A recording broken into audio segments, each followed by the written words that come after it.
A'udzubillahi minasyaitonirrajim. Bismillahirrahmanirrahim. Alhamdulillahirabbil alamin wassalatu wassalamu ala asyrafil anbiya'i mursalin wa ala alihi washabihi ajmain. Allahumma yassir wa la tu'assir wa tammim bikhir. Allahumma yassir wa la tu'assir wa tammim bikhir. Allahumma yassir wa la tu'assir wa tammim bikhir. Rabbi shrah li sadri wa yassir li amri wa hlul 'uqdatam min lisani yafqahu qawli. Amin ya rabbal alamin. Di pertemuan ini saya akan membaca dan akan menyampaikan tamhid yang ketiga, pengantar yang ketiga, yang isinya membahas bahwa ilmu kalam, mendalami ilmu kalam bukan termasuk daripada fardhu ain, akan tetapi termasuk daripada fardu kifayah. I'lam anna at-tabahhura fi hadzal ilmi wa ishtighala bi majami'ihi laysa min furudil a'yan bal huwa min furudil kifayat. Ketahui olehmu, wahai semuanya, bahwa sungguh mendalami dalam ini ilmu kalam dan fokus dengan keseluruhan kandungan-kandungan ilmu kalam bukanlah termasuk daripada fardhu ain. Bahkan dianya menguasai ilmu kalam itu termasuk daripada fardu kifayah.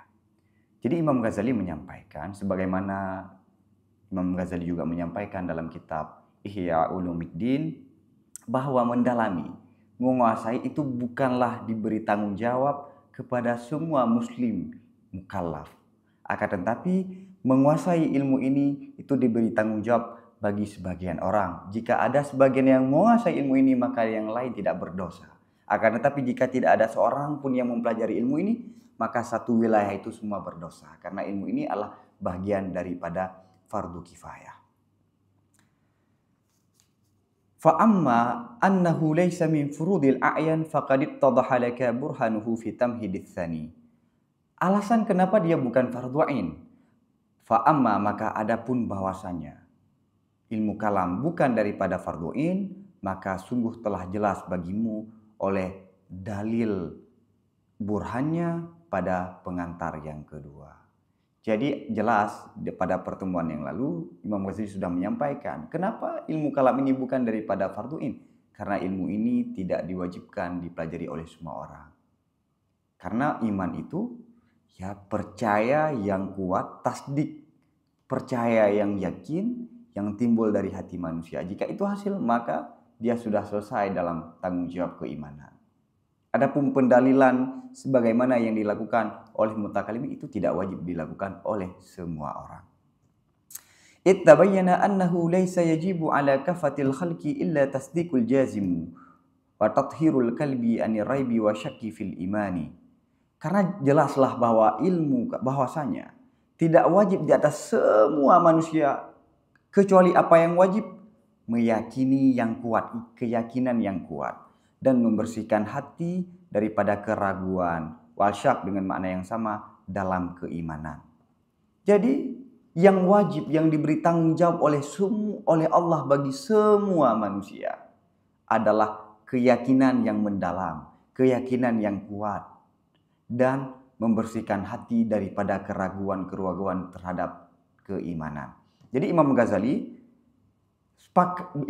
jelas menurut beliau bahwa taklid, imannya orang yang taklid itu sah. Sebagaimana beliau menyampaikan dalam kitab Al-Imla fi Ihya Ulumuddin. Di situ dijelaskan dan ditegaskan bahwa imannya seorang mukallid itu sah. Dan argumennya juga sebagian sudah disampaikan. Wa innama tasiru izalatu syakki fardha ainin fi haqqi man i'tarahu syak. Hanya saja jadilah menghilangkan keraguan itu merupakan fardhu ain pada hak orang-orang, terkhusus orang-orang yang datang pada orang tersebut oleh keraguan. Jadi pada dasarnya itu ilmu kalam itu adalah fardu kifayah, akan tetapi hukumnya berubah menjadi fardhu ain bagi orang yang mengalami keraguan terhadap keimanan. Kata lain, dia mengendap penyakit keraguan dalam keimanan. Maka bagi orang itu dia wajib mempelajari ilmu kalam dalam arti dia mencari jawaban-jawaban daripada setiap apa yang membuat dia ragu dalam akidah. Maka di sini dapat kita pahami bahwa jika kita ragu, jika ada syubhat dalam pikiran kita terhadap ketuhanan, terhadap kenabian, terhadap inti-inti persoalan akidah, maka wajib bagi kita adalah mencari jawaban, bukan menghindari daripada jawaban. apalagi kita takut untuk mencari jawaban. Kenapa? Karena inilah perintah agama. Karena keraguan itu harus dihapuskan dan keyakinan harus ditanamkan. Fa in qulta falima sara min furudil kifayati wa qad dzakarta anna aktsaral firaqi yadurruhum dzalika wa la yanfa'uhum. Maka jika engkau berkata, ini Imam Ghazali mengasumsikan kalau ada yang bertanya, falima sara, kenapa sekarang, kenapa ilmu kalam itu bagian daripada fardu kifayah? Wa qad dzakarta, padahal engkau barusan telah kamu sebutkan bahwa kebanyakan firqah-firqah, kebanyakan kelompok, kebanyakan manusia itu memberi mudarat mereka itu oleh ilmu kalam dan tidak memberi manfaat mereka itu akan ilmu kalam. Jadi Imam Ghazali sudah menyampaikan pada tamhid yang lalu bahwa kebanyakan manusia itu tidak bermanfaat ilmu kalam baginya. Malah kalau kita melihat ilmu kalam itu mudarat baginya. Karena Imam Ghazali membagi ada orang yang awam yang akalnya tidak mampu mendeteksi dalil-dalil yang kuat, maka bagi dia ilmu kalam tidak bermanfaat. Dan banyak model-model ulama, corak-corak ulama yang lain, corak masyarakat-masyarakat seperti orang yang sudah taklid buta, tidak bermanfaat ilmu kalam baginya. Sebagaimana yang dijelaskan oleh Ghazali secara lebih luas pada Muqaddimah Ihya Ulumuddin. Sekarang seolah-olah saat kebanyakan manusia tidak dapat manfaat dari ilmu kalam. Tapi sekarang Imam Ghazali menyampaikan ilmu kalam itu fardu kifayah. Berarti ada manfaat yang besar daripada ilmu kalam ini sehingga hukumnya adalah fardu kifayah. Ini kenapa? Seperti kontradiksi antara ungkapan Imam Ghazali yang lalu dengan sekarang. Maka Imam Ghazali menjawab, fa'lam annahu qad sabaka anna izalata syukuki fi usulil aqaidi wajibatun. Maka ketahui olehmu bahwasanya sungguh telah terdahulu bahwa sungguh menghilangkan keraguan pada dasar-dasar akidah itu wajib. Hukum menghilangkan keraguan pada dasar-dasar akidah hukumnya adalah wajib. Wa'tiwaru syakki ghairu mustahilin wa in kana la yaka'u illa fil aqali. Dan datang keraguan itu bukanlah perkara yang mustahil. Wa in kana, sekalipun adalah datang keraguan itu tidak terjadi kecuali dalam keadaan yang jarang. Jadi Imam Ghazali menyampaikan bahwa menghilangkan keraguan itu wajib. Nah, keraguan, manusia merasakan keraguan terhadap keimanannya, itu bukanlah perkara yang mustahil, dalam arti mungkin terjadi, bahkan sering terjadi. Walaupun di masa Ghazali beliau menyampaikan kejadian ini tidak banyak, berbeda dengan keadaan kita, yang mana syubhat itu nggak perlu kita menghadiri majelis syubhat. Cukup kita tinggal di kamar, tinggal di rumah, maka dengan kita buka handphone, dengan kita buka media sosial, maka syubhat itu akan datang kepada kita yang akan menyebabkan keraguan terhadap dasar-dasar keimanan. Maka kalau keraguan terhadap keimanan itu mungkin terjadi dan menghilangkan keraguan itu wajib dilakukan, maka ilmu kalam ini penting untuk diajarkan. Thumma da'watu ilal haqqi bil burhani liman huwa musirun 'alal batili wa muhtamilun bi dzaqaihi li fahmil barahini muhimmun fid dini. Kemudian dakwah kepada kebenaran dengan cara menghadirkan dalil burhani bagi orang-orang yang orang itu berkekalan terhadap kebatilan dan memiliki dengan kecerdasannya untuk memahami dalil-dalil burhani itu sangat penting dalam agama. Jadi orang-orang yang sudah menetap, sudah nyaman dengan kebatilan, dia berkekalan dengan kebatilan, kemudian kita dakwah terhadap orang itu untuk melihat kebenaran, untuk menemukan kebenaran, untuk kita tampilkan kebenaran pada orang itu. Dan orang itu memiliki kecerdasan untuk memahami dalil-dalil burhani. Persoalan ini sangat penting. Dakwah orang-orang yang model begini itu sangat penting. Mungkin di realitas sekarang orang-orang akademisi, orang-orang yang cerdas yang tidak mau menerima sesuatu karena ada orang yang berkata. Dia tidak mau ikut-ikutan dengan apa yang diyakini oleh orang. Akan tetapi pemahamannya itu salah. Maka dengan cara menakut-nakuti dia, dengan cara nasihat itu tidak bermanfaat bagi dia. Akan tetapi dalil burhani yang bermanfaat bagi dia. Maka dakwah orang-orang yang model begini kepada kebenaran itu sangat penting. Dan dakwah terhadap orang ini hanya terrealisasikan dengan ilmu kalam. Thumma la yab'udu an yathura mubtadi'un wa yatasadda li igwa'i ahli al-haqqi bi ifadati syubhati fihim. Fala budda mimman yuqawimu syubhatahu bil kashfi wa yu'aridu igwa'ahu bi taqbihi. Wa la yumkinu dhalika illa bi ilmi. Dan kemudian la yab'udu, tidak jauh, yakni mungkin terjadi, mungkinlah bahwa muncul seorang ahli bid'ah wa yatasadda, dan melakukan ahli bid'ah itu untuk memperdaya, untuk menipu ahli-ahli kebenaran dengan cara menuangkan syubhat-syubhat di kalangan mereka itu ahli kebenaran.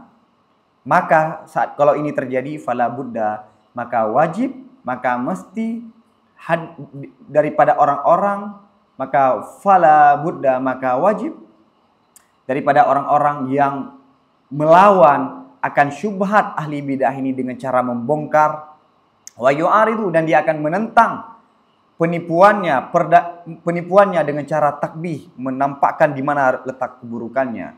Wala yumkinu dzalika, dan tidak mungkin melakukan itu kecuali dengan ini ilmu, yakni ilmu kalam.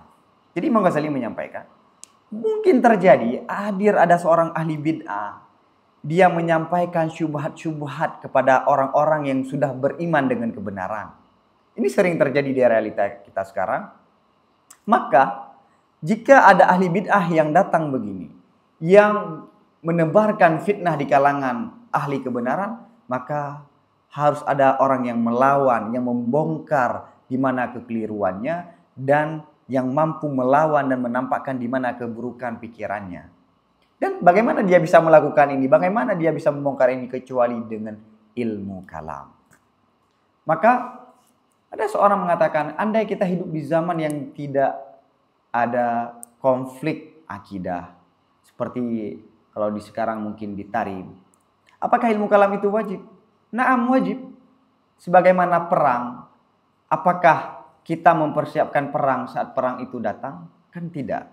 Sebelum perang terjadi, dan perang itu mungkin terjadi, maka harus ada persiapan dari kita untuk menghadapi itu semua. Ini disampaikan oleh Imam Al-Amir dalam Hasyiah Tuhfatul Murid. Dan Imam Ghazali menyampaikan dalam ilmu-ilmu, dalam Ihya Ulumuddin, bahwa ilmu kalam ini di zaman Imam Ghazali sangat penting dipelajari. Bahkan bagi anak-anak kecil itu harus diajarkan. Dan kita besarkan anak kecil itu daripada dengan keimanan. ولا تنفك البلاد عن أمثال هذه الوقائع فيجب أن يكون في كل قطر من الأقطار وسقع من الأسقاع قائم بالحق مشتغل بهذا العلم يقاوم دعاة المبتدعة ويستميل المائلين عن الحق ويصفي قلوب أهل السنة عن أوارد الشبهات. Dan tidak terlepas suatu negeri daripada kejadian model-model ini kejadian. Jadi setiap daerah pasti ada kejadian begini. Pasti ada orang-orang yang problematik yang menyampaikan persoalan-persoalan yang bermasalah dalam akidah. Kalau dulu ada Mu'tazilah, ada Jabariyah, sekarang ada liberal, ada sekuler, ada orang Mujassimah, ada Karamiyah, dan ada Salafiyah. Maka kalau kejadian setiap daerah tidak terlepas daripada orang-orang yang model begini, fa wajaba ayyakuna, maka wajiblah bahwa pada setiap daerah, qatrin itu dijelaskan dalam Hasyiah Al-Hamidi ala Syarah Kubra, bahwa qatrin itu suatu daerah yang jarak tempuhnya itu 2 hari 2 malam. Jadi setiap tempat yang perjalanannya menuju ke tempat itu 2 hari 2 malam, maka di tempat itu wajib ada orang yang memiliki kemampuan untuk menghadapi hal-hal syubhat sedemikian rupa. Maka wajiblah bahwa pada setiap daerah daripada daerah, wasuqin minal asqa, itu dengan mana yang sama, itu ada orang sosok yang melakukan dengan kebenaran, lagi yang memfokuskan dengan ini ilmu. Tujuannya apa? Apa tugasnya? Yuqalu, membuat perlawanan terhadap orang seruan-seruan ahli bid'ah, wa yastamilu, dan dia mengarahkan orang-orang yang sudah jauh daripada kebenaran dan membersihkan hati ahli sunnah daripada syubhat-syubhat yang datang. Jadi setiap daerah itu ada orang yang menguasai ilmu kalam. Ini penting. Maka bayangkan, Indonesia termasuk wilayah yang jarang ilmu kalam ini dihidupkan. Bahkan di kampus-kampus ilmu kalam itu tidak diajarkan, akan tetapi filsafat itu lebih berkembang. Jadi setiap daerah itu ada sosok yang menguasai ilmu kalam. Yang tujuannya adalah saat ada ahli bid'ah yang datang, dia mampu membuat perlawanan dengan cara berdiskusi. Dan orang-orang yang sudah jauh, orang-orang yang tersesat daripada kebenaran, dia mampu menarik kembali dengan cara menghadirkan argumentasinya. Dan orang-orang yang belum kena syubhat, maka bersihkan. Orang-orang kebenaran yang mulai ragu terhadap keimanan, bersihkan mereka daripada syubhat-syubhat tersebut. Falau khala anhul qatru harija bihi ahlul qatri kafatan kama law khala anit tabibi wal faqih. Maka kalau kosong daripada yang menguasai ilmu kalam oleh suatu daerah, saya berdosalah dengan persoalan, dengan sebab kekosongan ini oleh ahli daerah itu semuanya, sebagaimana kalau kosong suatu daerah daripada dokter dan pakar fikih. Jadi suatu daerah yang tidak ada dalam daerah tersebut sosok yang menguasai ilmu kalam, maka masyarakat di situ semua berdosa. Sebagaimana jika pada daerah tersebut tidak ada tabib dan tidak ada fakih, hukumnya yaitu sama. Maka Imam Al-Ghazali menyampaikan dalam kitab Jawahirul Quran, posisi seorang fakih yang menguasai fikih dengan seorang mutakallimin itu sangat dekat, mutaqaribah, saling berhab, sangat dekat. Namun butuh al-hajah ilal faqih a'am, butuh kepada pakar fikih itu sangat umum, yakni sangat menyeluruh, karena semua aspek kehidupan, semua aktivitas kehidupan itu butuh klarifikasi, butuh penjelasan hukum daripada pakar fikih. Wal mutakallim asyad, dan butuh kepada mutakallim itu sangat penting. Kenapa? Karena kalau fikih itu butuhnya untuk mencari hukum dalam aktivitas keseharian, sedangkan ilmu kalam itu bermasalahnya adalah dengan akidah. Andai tidak ada ilmu kalam, maka bisa jadi orang itu akan menjadi zindik, munafik, bahkan bisa jadi kafir. Wa iyadzu billah. Maka butuh kepada mutakalim itu sangat penting. Yahtaju ila kullihima li masalihid dunya. Nah, untuk kebaikan di dunia ini, faqih dan mutakalim itu dibutuhkan untuk kemaslahatan di dunia ini. Butuh faqih untuk apa? Untuk menjaga hukum-hukum agama, tentang pernikahan, tentang ibadah dan yang lainnya. Adapun mutakalim dibutuhkan untuk menjaga kestabilan masyarakat, menjaga akidah umat daripada syubhat-syubhat yang dilakukan oleh ahli bid'ah. Maka Imam Ghazali mengibaratkan mutakalim itu seperti al-haris, seperti penjaga, ataupun sekarang itu seperti polisi yang menjaga, yang mengawal. Suatu daerah yang tidak ada polisi, maka dengan sangat rawan tempat tersebut akan dikuasai oleh perampok, tempat itu akan dikuasai oleh orang teroris, andai tidak ada polisi, andai tidak ada tentara. Maka setiap daerah, kita lihat sekarang, setiap daerah, setiap kemukiman bahkan kecamatan itu ada polisi yang mengawal masyarakat. Begitu juga pada dasarnya setiap kecamatan ataupun setiap daerah itu mesti ada sosok yang menguasai ilmu kalam ini. Kenapa? Para ahli bid'ah, orang yang pikirannya bermasalah sangat banyak di zaman sekarang.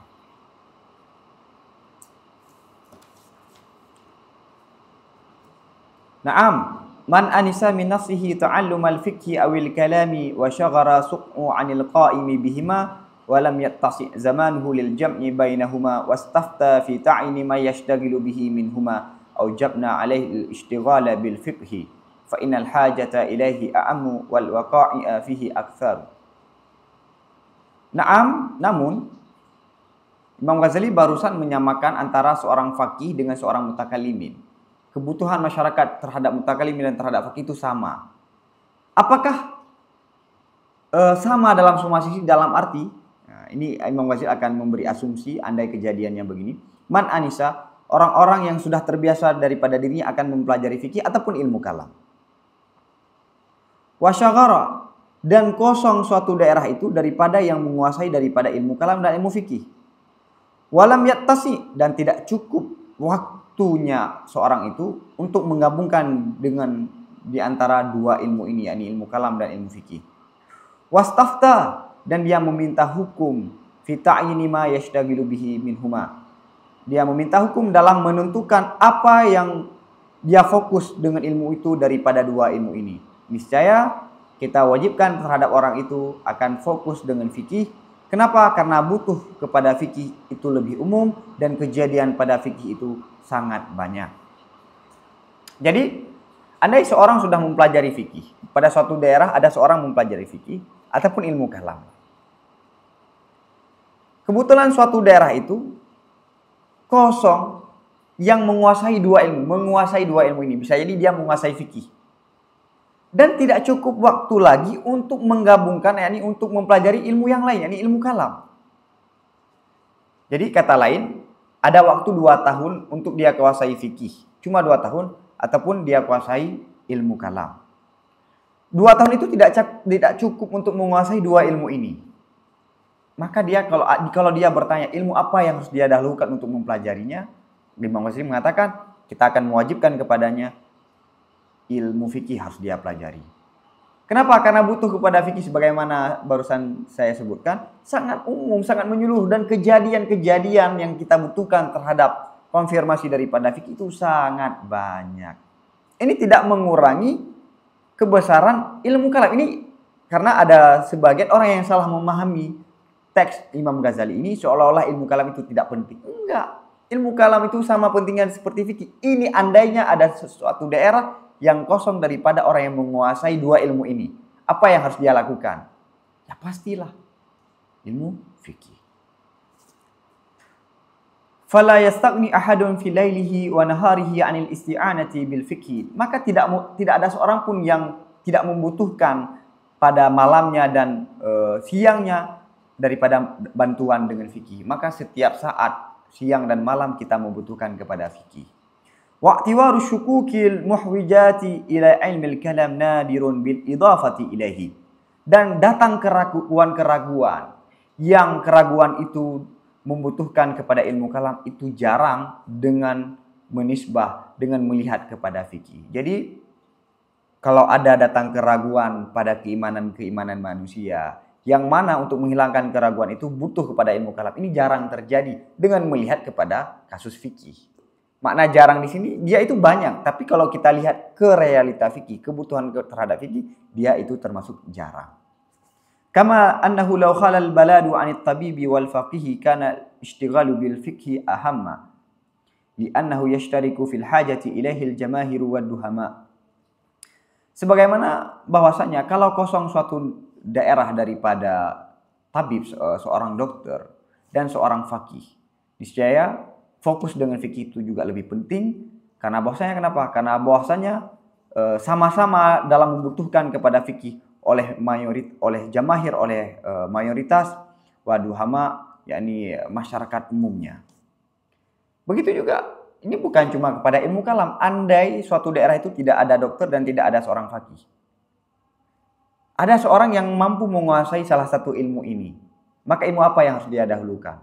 Maka kita mengatakan bagi dia, kamu harus dahulukan fikih. Kenapa? Karena semua masyarakat butuh kepada fikih. Adapun kedokteran tidak semua orang butuh kepada dokter. Orang yang membutuhkan kepada dokter hanya orang-orang yang sakit ataupun orang yang hampir sakit. Wa amma tibbu fala yahtaju ilaihi al-asihha wal marda aqallu adadan bil idafati ilaihim. Adapun dokter maka tidak, adapun ilmu kedokteran maka tidak butuh pada ilmu kedokteran oleh orang-orang yang sehat, dan orang-orang yang sakit itu lebih sedikit bilangannya dengan melihat kepada orang-orang yang sehat. Nah, kedokteran orang-orang yang sehat tidak butuh. Dan kalau kita presentasi antara orang sehat dengan orang sakit, maka lebih banyak orang sehat daripada orang yang sakit. Orang sakit itu lebih sedikit dengan melihat kepada orang yang sehat.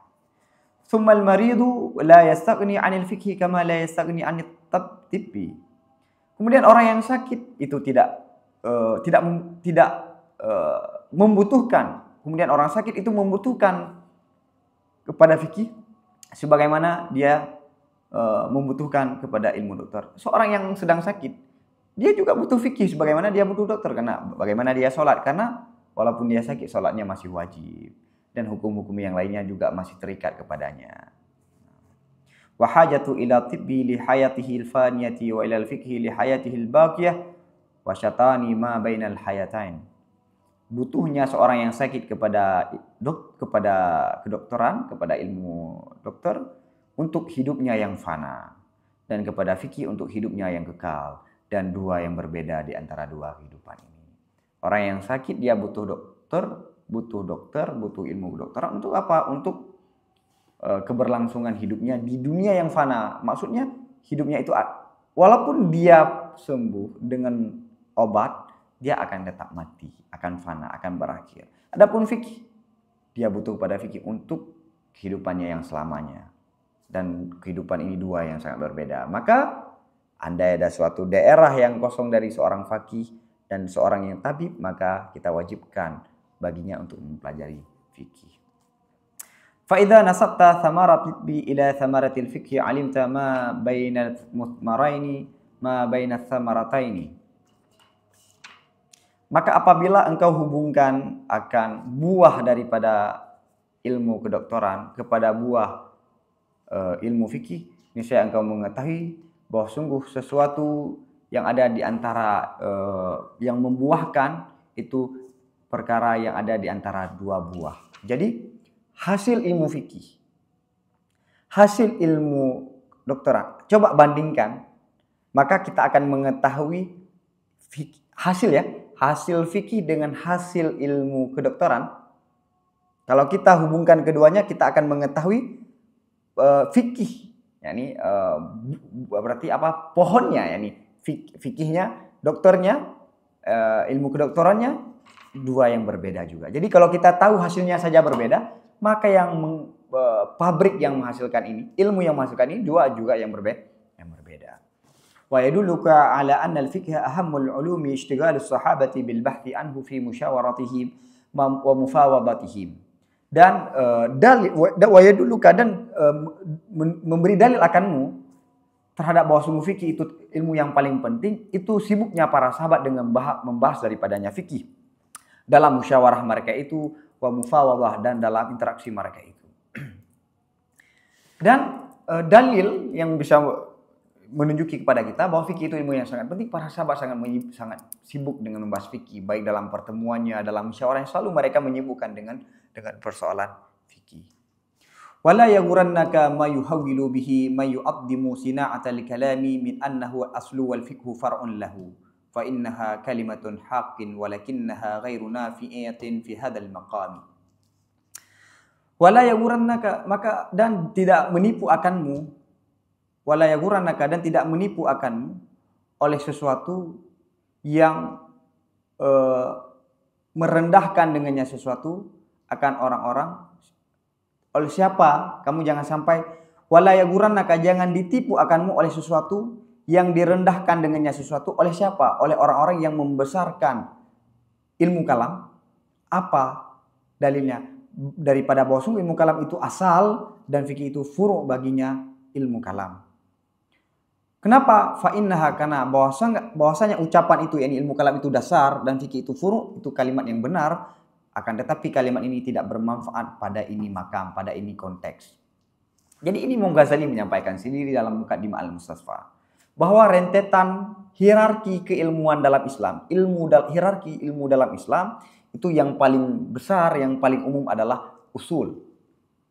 Yani ilmu kalam, usuluddin. Adapun fikih adalah furu'. Maksudnya bagaimana? Jadi ilmu kalam membahas pembuktian adanya Tuhan, adanya sifat Tuhan, dan adanya kalamullah, dan adanya utusan Tuhan, yakni para anbiya. Sedangkan fikih membahas hukum yang ada dalam Al-Quran dan dalam hadis. Membahas Al-Quran, membahas hukum dalam Al-Quran dan hadis. Adapun penetapan bahwa kalam itu Al-Quran dan itu hadis, yakni dalam ilmu kalam, bukan tugas fikih. Sebagaimana ahli tafsir. Ahli tafsir adalah ilmu yang membahas penjelasan di sebalik setiap ayat-ayat itu. Kapan itu dianggap ayat ataupun dianggap Quran setelah ditetapkan oleh ilmu kalam. Begitu juga hadis. Para muhaddisun fokus dengan perkataan dan ucapan dan tingkahnya Nabi Muhammad SAW. Kapan ini menjadi hadis? Setelah diklarifikasi oleh ilmu kalam bahwa Nabi Muhammad SAW adalah Rasul. Maka semua ilmu itu bergantung pada ilmu kalam, dan ilmu kalamlah yang paling tinggi. Kata lain, kalau dalam ilmu umum filsafat adalah ibunya, maka dalam ilmu Islam, ilmu kalam adalah ibunya ilmu keislaman. Nah, berarti kalau begitu, ilmu kalam lebih penting daripada fikih. Nah, kata-kata kamu jangan sampai kena tipu dari orang-orang yang mengatakan bahwa ilmu kalam itu dasar dan ilmu fikih itu furu. Benar ucapan ini kata Ghazali karena beliau sendiri dia mengatakan di awal Muqaddimah Al-Mustasfa. Akan tetapi dalam konteks yang sedang Imam Ghazali sampaikan itu tidak bermanfaat. Kenapa? Karena konteks di sini apa? Fa innal asla wal i'tiqadus sahihu wa tasdiqul jazmu. Maka bahwa sungguh asal, dasar adalah keyakinan yang benar dan keyakinan yang kuat. Wa dzalika dan semuanya, dan ini hasil dengan taklid. Jadi pada dasarnya yang dibutuhkan dalam beriman adalah akidah yang benar, keyakinan yang mendalam, yang kuat. Ini bisa diperoleh dengan cara taklid, dengan jalur taklid.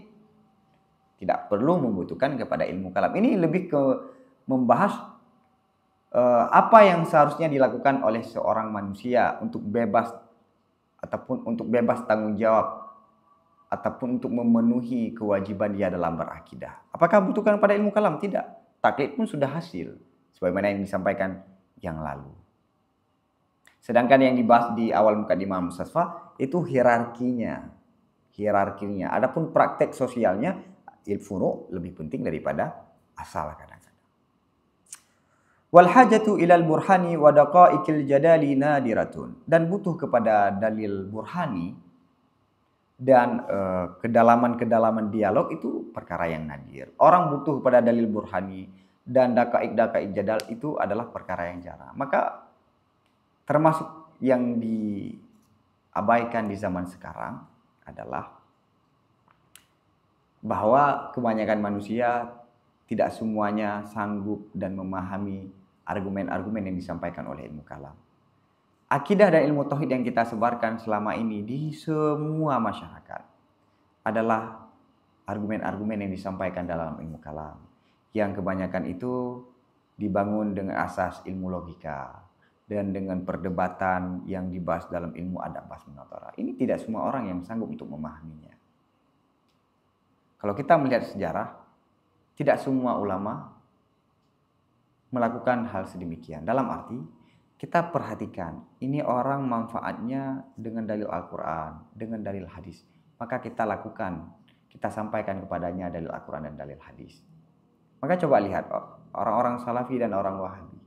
Itu argumen mereka, akidah yang mereka berikan kepada masyarakat. Dalil-dalilnya adalah berupa ayat dan hadis dan kaul para sahabat dan tabi'in ataupun salafus saleh. Dan mereka sangat fanatik dengan perkataan itu. Andai kita diskusikan dengan dalil-dalil akli, mereka tidak akan roboh dengan keyakinan mereka. Karena porsi masyarakat awam hanya begitu. Berbeda dengan porsi yang dibutuhkan oleh orang-orang yang cendekiawan, orang-orang yang cerdas. Maka berikan asupan menurut masing-masing orang. Tidak semua orang butuh kepada obat yang sama, walaupun sakitnya yang sama.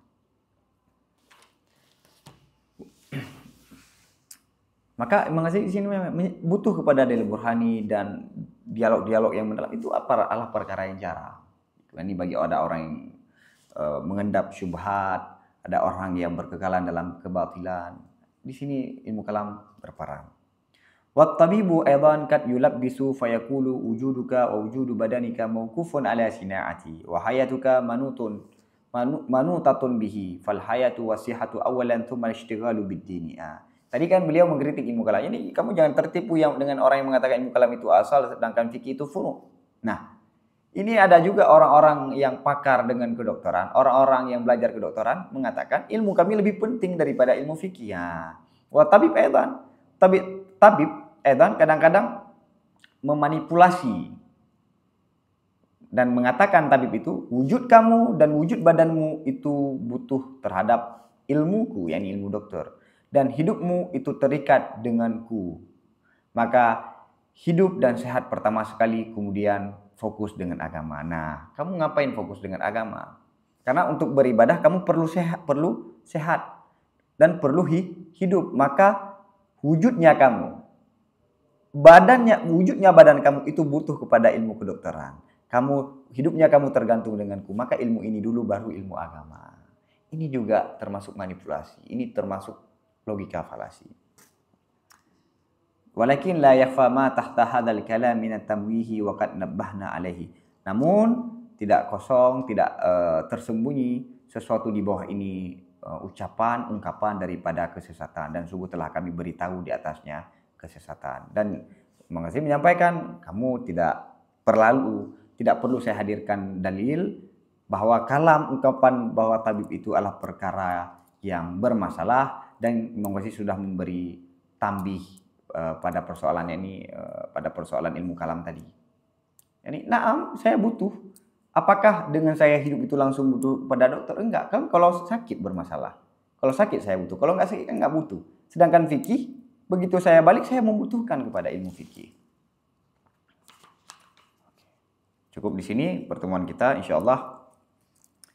Ke depan kita akan membahas tamhid yang keempat tentang metode-metode pendalian yang dilakukan oleh Imam Ghazali, yang ditempuh oleh Imam Ghazali dalam kitab ini. Wallahu a'lam bishawab.